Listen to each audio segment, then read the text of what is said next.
सो हम लोग समझ चुके हैं कि centre of mass is at the location of centre of gravity in a uniform gravitational field. Statement का अहमियत समझ में आना चाहिए। आप जानते हो कि acceleration due to gravity changes as you go up. Earth पे जो है, अर्थ से बहुत ऊपर चले जाएंगे तो centre of gravity will be different, acceleration due to gravity will be different, है कि नहीं? तो हम कहेंगे कि अगर बहुत ऊपर चले गए, सपोज हम 25 किलोमीटर 30 किलोमीटर ऊपर चले गए, 100 किलोमीटर ऊपर चले गए, तो आप कहोगे it is not a uniform gravitational field. वैसा केस में centre of mass centre of gravity बराबर जगह पे नहीं होगा। जैसे मान लो कि ये कोई एक दिया गया है कि ये कोई एक हैवी मास है, ये एक लाइट मास है, तो सेंटर ऑफ ग्रेविटी कहाँ पर, सेंटर ऑफ मास कहाँ पे होता है? Close to the heavier mass. Centre of gravity क्या है? ग्रेविटेशनल फोर्स का सेंटर। तो इसके ऊपर ज्यादा ग्रेविटेशनल फोर्स आ रहा है, इसके ऊपर कम ग्रेविटेशनल फोर्स आ रहा है, तो सेंटर ऑफ ग्रेविटी कहाँ होगा? ज्यादा ग्रेविटी वाले के पास होगा या नहीं होगा? तो हमें समझ में आया कि अगर हम कहेंगे कि हमारे पास एक बहुत लंबा सा डंडा है, ज्यादा नहीं, सिर्फ 200 किलोमीटर लंबा,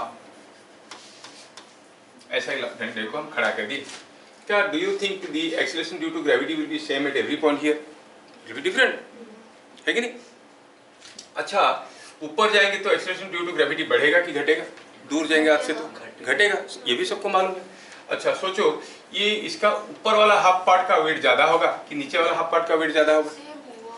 कैसे सेम होगा? mg होता है ना, नीचे वाला का ज्यादा होगा। ये हेवियर पार्ट है, ये लाइटर पार्ट है, मतलब सेंटर ऑफ ग्रेविटी कहाँ पे होगा? इससे नीचे। सेंटर ऑफ ग्रेविटी यहाँ पे कहीं होगा, जबकि सेंटर ऑफ मास, मास का सेंटर यहाँ पे। So center of mass and center of gravity are not the same points in a non-uniform gravitational field. अगर ये यूनिफॉर्म ग्रेविटेशनल फील्ड है तो हम दोनों एक जगह मिलेंगे, नॉन यूनिफॉर्म है तो दोनों अलग अलग जगह मिलेंगे। इसलिए मैं स्टेटमेंट देते वक्त बहुत केयरफुली दिया था। In a uniform gravitational field centre of mass is at the position of centre of gravity, है कि नहीं? चलिए, तो हमें सेंटर ऑफ मास का रिलेटेड जनरल फॉर्मूला समझ में आ चुका है। क्या था? 3 तरीके था। It is the point where the centre of mass of a body in a uniform gravitational field is at the centre of gravity. It is the point where the body can be held with single support. तीसरा क्या दिखे थे? For regular shaped bodies it is at the geometric centre. For irregular shaped bodies, to find out the center of gravity, you hang it from 2 different points. You draw verticals from the point of suspensions. At the intersection of the verticals drawn from 2 different points of suspension, the center of gravity lies. है कि नहीं? और centre of gravity में क्या act करता है? Wait. फिर हम लोग देखे थे मैथमेटिकली किसी एक सिस्टम का सेंटर ऑफ मास का डिस्टेंस किसी एक चीज से कैसे निकालते हैं। क्या था formula? Distance of centre of mass from any axis is given by summation of mi xi by summation of mi, जिसमें xi क्या था? डिस्प्लेसमेंट ऑफ mi फ्रॉम कहाँ से? एक्सिस। नहीं, ये फॉर्मूला हम लोग देख चुके हैं। चलो रिलेटेड कुछ क्वेश्चन देखते हैं, आप लोग यूज कर पाते हो कि नहीं कर पाते हो। चलिए, पहला क्वेश्चन,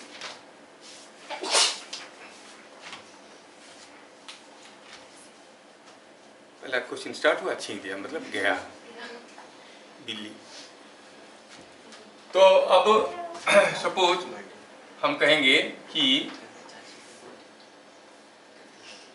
ये क्वेश्चन आप लोग फटाफट कर सकते हो। ऐसे करके 3 मासेस पड़े हुए हैं। कैसे कैसे मास? 2 kg से 3 kg and a 5 kg. In figure shown,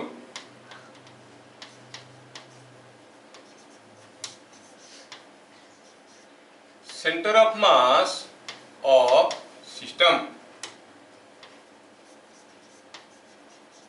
is at 3,4. ये जो पूरा सिस्टम आपको दिखाया गया है, इसका सेंटर ऑफ मास कहाँ है? At the point 3,4। कुछ यहाँ पे है 3,4 और ये 3 मास इधर पड़े हुए हैं, आपको दिख रहा है ना?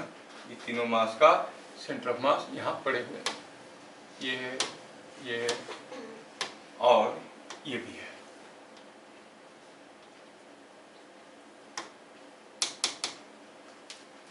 ठीक है, fine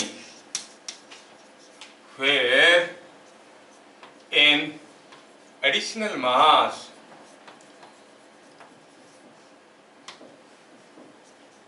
of 10 kg must be added such that center of mass comes to origin। क्या बात समझ में आया? क्वेश्चन समझ में आया क्या? बोला कि और एक तो 10 kg मास रखना है, कहाँ रखेंगे कि सेंटर ऑफ मास ओरिजिन में आ जाएगा। बड़ा खतरनाक क्वेश्चन है। ये सब मासेस कहाँ है मालूम नहीं है, लेकिन मालूम है कि उनका सेंटर ऑफ मास यहाँ पे। सेंटर मास क्या होता है by definition? The point where the total mass can be assumed to be concentrated. Total mass मतलब क्या है? 2 + 3 + 5। तो हम अस्यूम कर सकते हैं कि ये सब मासेस नहीं है, यहाँ पे है कितना 10 kg। क्या बात समझ में आ रहा है? हम ये अस्यूम कर सकते हैं कि 10 kg इज लोकेटेड हियर, है कि नहीं? दूसरा 10 kg कहाँ रखेंगे कि सेंटर ऑफ मास ओरिजिन में आ जाएगा? अरे अब हमें समझ में आ गया है कि ये यहाँ पे क्या रखा है 10 kg। कैसे आया 10 kg? 2, 3, 5 तीनों मिलके, है ना? तो दूसरा एक तो 10 kg मास को हम कहाँ रखेंगे? इधर कहीं रखेंगे तो फिर बीच में आ जाएगा। यहाँ से जितना दूर होगा ये उतना ही दूर होगा, तो फिर सेंटर ऑफ मास यहाँ पे आ जाएगा। अगर ये पॉइंट 3,4 हुआ तो ये हो जाएगा -3 और ये हो जाएगा -4। क्या बात समझ में आया? -3 -4 पे अगर हम 10 kg रखेंगे तो सेंटर मास कहाँ पे आएगा? ओरिजिन पे आएगा। स्मार्टली निकालने का तरीका समझ में आया? Where additional mass can be added so that the center mass comes to origin, it should be at -3 -4। तो क्या लिखेंगे इसमें? लिखेंगे solution। We understand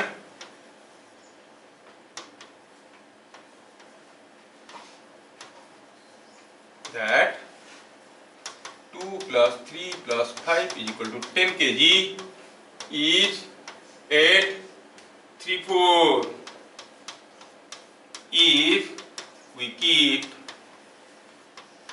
another 10 kg at -3, -4, the center of mass will be at origin।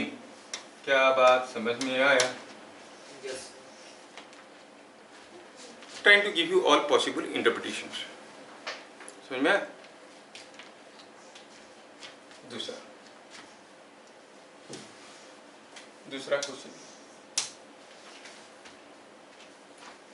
दूसरा question ये है कि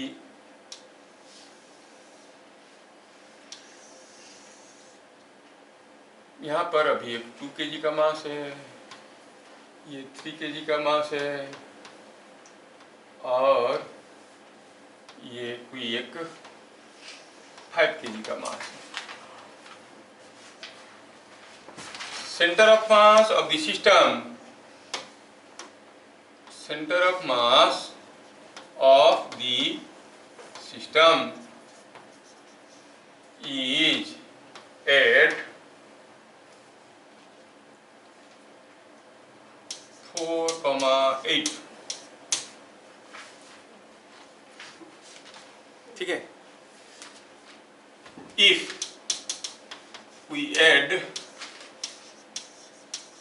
a 6 kg